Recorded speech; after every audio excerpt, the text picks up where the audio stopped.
we've been taken advantage of for many, many years by countries, both friend and foe. And frankly, the friends have been worse than the foes in many cases. So I would say just keep working. It's all going to work out. Let the liberal meltdown, gaslighting, and cover-ups begin. Tariffs are up, trust is down, and Mark Carney, while he is nowhere to be found, he is certainly taking time to post like he is an Instagram influencer, even though his country is on fire right now. I'm Jasmine Lane. Subscribe, follow, like, comment your thoughts down below, and share this video if there's anything useful in it. We got a lot of rich comments coming from even David Eby, who says that Trump's letter is full of F words. Michelle Ferreri says that Carney's just full of, well, something else. First, an update on an earlier story. Remember this situation? If someone you know was very believed in equal gender rights, but all of a sudden are leaning towards like traditional values, and that might be a sign that they're becoming more extremist. Well, according to the Epoch Times, the RCMP has since clarified their stance on traditional values and extremism, writing here that the RCMP is in no way implying that embracing traditional values makes an individual radical or extreme. And while this portion was not said at all in the initial interview that they gave with CBC, the RCMP spokesperson also mentioned in her statement that a sudden change in behavior could be an indicator of radicalization, but said it would typically be in combination with the violence aspect to wade into potential extremist behavior. And I quote, "It's the observed and sometimes sudden change in someone's behaviors, beliefs, or goals, as well as tolerating the use of violence to achieve those goals. That could be one of several factors that shift towards extremism. Each instance would have to be examined on a case-by-case basis, and all indicators would have to be considered in their totality." We believe in research, and we will attract the best and the brightest. And we'll have a brain gain strategy also soon, and I really hope that BC can benefit from it. So Canada does not have what Melanie Joly describes as a brain gain strategy, which is this whole pitch that they're doing right now about trying to get the best and brightest from the United States to come move to Canada, where you're going to be taxed a million times more. Everything costs more money. Your dollar value is crap. Your government is crap. Alrighty. I do also really hope that it'll be good for BC, though, in order to do that. And I'll show you what the premier of BC had to say about Donald Trump in just a little bit here. But I wanted to quickly pivot ever so slightly into another story that is not getting that much coverage, and it has to do with a scam. So I just want you to think about Melanie Joly saying that, you know, Canada, we're gonna attract the best and brightest, people who are really good for us. I don't know if they've done that successfully. LHSC is seeking more than $50 million in damages from several former employees, including executive Deepesh Patel, Derek Lal, and Neil Modi, along with contractor Paresh Sunny and construction firms BH Contractors and GBI Construction. The claim accuses the group of manipulating procurement processes, inflating invoices, and awarding contracts to companies with secret ties, actions that LHSC says amount to civil fraud and breach of fiduciary duty. Patel, the former vice president of facilities, is alleged to have steered millions in contracts to companies linked to Sunny, his close associate, without disclosing conflict of interest. One company alone, BH Contractors, reportedly received nearly $30 million, including $21 million for a window replacement project. LHSC says that project cost $10 million more than independent estimates. Yeah, that really sounds like the best and brightest to me. But if you want to talk about it, the CBC, the state broadcaster, is just going to do a nice little hit piece on you like this one. Extremism within the Canadian Armed Forces is an ongoing issue, not a new development. As Evan Dyer reports, there is growing demand for more robust action to deal with it. You know, one individual said that he joined the military to learn how to kill brown and black people. Police say the four men were seeking to create an anti-government militia and aim to seize and hold a parcel of land. So is that the first stages of creating, this white ethnostate that so many far-right actors and accelerationists, for example, are interested in? Or is it a case of that never happened? That's not true. You're egregiously manipulating the situation, exaggerating and putting pieces together that don't belong. And the reality is not at all the way that it was pushed out to the media. That's the thing that really sucks about Canada, is that there isn't trust. And why isn't there? Well, because we know for a fact that the state broadcaster pushes out government narratives. We know for a fact that the government is censoring and silencing anybody of a dissenting voice. And we also know, and I think this had a lot to do with it, the situation with the convoy and how disgustingly that was manipulated in order to fit a government narrative, in order to fit more government power and control, which was deemed unconstitutional thereafter. How there were actors who had set up things that were immediately taken down by people in participation of the friendly, peaceful protest. Protesting your own government. That's one of the most dangerous things you can do in Canada. If you want to protest anything else, you're fine. But that is where that trust evaporated. And when you have a government and a media who is authorized by the government, largely paid for by you, who then calls you names and spits out propaganda and lies, most importantly, lies. The government lies in Canada. We know that to be true. In fact, Mark Carney just lied a few hours ago. President Donald Trump has announced a 35% tariff on Canadian goods to go into effect on August 1st. The president making the announcement shortly after 8 p.m. Eastern Time, posting a letter to the Prime Minister on his Truth Social account. In the letter, Trump cites his concerns over fentanyl flowing into the country and claims Canada didn't address the problem and only implemented tariffs of its own. The letter says the 35% tariff will apply to all Canadian imports, separate from the existing levies on autos, steel, and aluminum. He says the U.S. will escalate the tariffs if Canada retaliates to this latest threat. The letter cites other concerns, including Canada's supply management system. The president says the states will consider an adjustment to the policy if Canada works with the country to address the flow of fentanyl. Mark Carney's response, because he can't give a press conference because he's on vacation, right? But he did just sign away a couple $2 billion. I'll tell you more about that in a second here. He says, throughout the current trade negotiations with the United States, the Canadian government has steadfastly defended our workers and businesses. We're going to continue to do so, blah, blah, blah. Sure you are. Canada has made vital progress to stop the scourge of fentanyl in North America. We are committed to continuing to work with the United States to save lives and protect communities in both our countries. Really? Fentanyl is an absolute crisis in the United States. It's a challenge here, but it's a crisis there. It's a challenge here, but it's a crisis there. You know, here's a really big difference in just how the two countries operate. But in the United States, as an example, they're incredibly transparent with the vast majority of things, at least, especially when it comes to law enforcement. You know, you see all of these, all sorts of articles, all sorts of news headlines constantly every day about new busts that they're doing, all of these amazing, great things that they're doing, how they're securing their borders. What do we see in Canada? We had a fentanyl czar appointed by Justin Trudeau.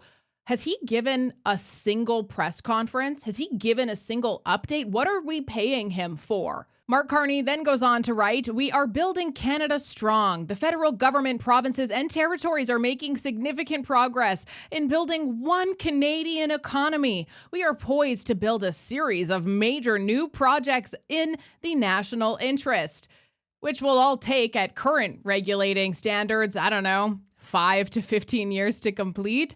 We are strengthening our trading partnerships throughout the world." Are we? What? Where, buddy? Where? Is this the success that you're talking about? That Mark Carney just pledged another $4.3 billion to Ukraine? You know, no update at all in there on Trump tariffs, because that can wait, because Ukraine funding is more important, which he also just gave them a couple billion not very long ago. Or could it be this, published by the Hill Times, where Mark Carney writes, "In the face of global trade challenges, the world is turning to reliable economic partners like Canada." And this article reads a new UK trade strategy IDs Canada as key partner to boost economy procurement opportunities. Well, that's not a deal signed. That's just them saying, yeah, Canada's an option. I love the hypocrites that say buy Canadian to support Canada. Well, the Liberals helped cause this mess. And until Parliament is open and my voice is heard and my elected representative's voice is heard that represents me in the House, I will not buy Canadian. Until there's an election, I will not buy Canadian. I will buy whatever the hell I want that fits my budget because I live paycheck to paycheck and I make $95,000 a year. You're hypocrites. Your cell phone that you use, not in Canada, your computer, TV, almost everything that you use on a daily basis is not made in Canada. I can't afford it. And it was this Liberal government and the NDP that got us there. Building one Canadian economy. By doing what exactly? By pushing forth your net zero green climate agenda that the public has no idea what you're spending our money on because you are the decider of national interest projects? One Canadian economy, like you mean by being able to buy alcohol across the country by May of 2026? After more than 2 decades of lobbying, most of Canada's provinces and territories have finally come to the table with a change that could reshape how Canadians buy their favorite wine, beer, and spirits. A new agreement aims to uncork interprovincial alcohol sales. But as industry players and consumers look ahead, there's still a lot to sort out. By May of 2026, most Canadians will be able to buy alcohol directly from producers in other provinces. I've been waiting for 20 years for this to happen. There is nothing about Mark Carney's statement there that is elbows up or Mr. Negotiator. That is all corporate fluff. We are poised to build a series of major projects in national interest. What the hell does that even mean in the context of 35% tariff threats from our largest trading partner? I want to read you verbatim what he says in this letter of how Canada can avoid tariffs altogether. He writes that there will be no tariff in Canada or companies within your country if you decide to build or manufacture product within the United States. And in fact, we will do everything possible to get approvals quickly, professionally, and routinely. In other words, in a matter of weeks. Hard to tell exactly what he means by that, whether he wants Canadian industry to all of a sudden be moved to the United States. How do you interpret that line? I do interpret it, and I've said this in somewhat slightly different form before in speaking to you and your colleagues at CBC. And I made a sharp distinction. I've always made a sharp distinction in my classes and in media interviews and so forth between manufacturing and natural resources. You can't move a mountain that's got copper or gold or oil or something in the mountain or a series of mountains. You can't move it to the United States or to another country. It is fixed in sight. Manufacturing, I'm not suggesting it's mobile. You can just pick up a factory and move it across the border. But it's more mobile in the following sense. Factories do close from time to time. Factories get closed all the time. And and capitalism is mobile in the sense that capital can move across borders and say, well, we're not going to open up a new plant in Canada. We're going to open up. I'm going to wrap you up because we've got about 5 seconds left. Thank you so much for your insight. I know we got you on late notice, and I know that this is going to be one of... There's no urgency. There's no concrete leverage. There's no counter offer. I think just keep working hard. You know, we've been taken advantage of for many, many years by countries, both friend and foe. And frankly, the friends have been worse than the foes in many cases. So I would say just keep working. It's all going to work out. Wow, a leader who's actually talking to the press every day, who doesn't go on summer break because they have work to do? Jealous. A little simple language. 1 year ago, our country was a dead country. We were going nowhere except down. We were the laughing stock all over the world. And now we're the hottest country anywhere in the world. We're number one everywhere, anywhere in the world. And that's all they're talking about is our country. 1 year ago, it was a dead country. Now it's the hottest country anywhere in the world. And this from The Hub, the Parliamentary Budget Officer and the Bank of Canada both project Canada's real GDP growth to average around 1.5% annually through the late 2020s. This is far below the historical average of 2.5% to 3%. An aging population, declining productivity, and stagnant business investment are all contributing to this slowdown. And while there's so many liberals in the media who are all bragging, oh, we're so happy about Canada's job growth in the month of June. Yeah, sure, it's up a little bit in some areas. Nationally, though, unemployment is still sitting at 6.9%, and 84% of all of the new jobs created were part-time. That's the detail that they are going to omit. So when Mark Carney talks about these national building projects that he's doing, one Canadian economy, almost none of those jobs, actually, I would argue all of them, not a single one of them, is a full-time career job. It is all a temporary job. What happens when those temporary jobs are done because work is completed? Oh, yeah. You don't have jobs again, but you still have an incredibly huge population of which you cannot support. And while you have all sorts of liberal pundits who are saying this has nothing to do with the actual fentanyl situation, okay, well then what is it actually about?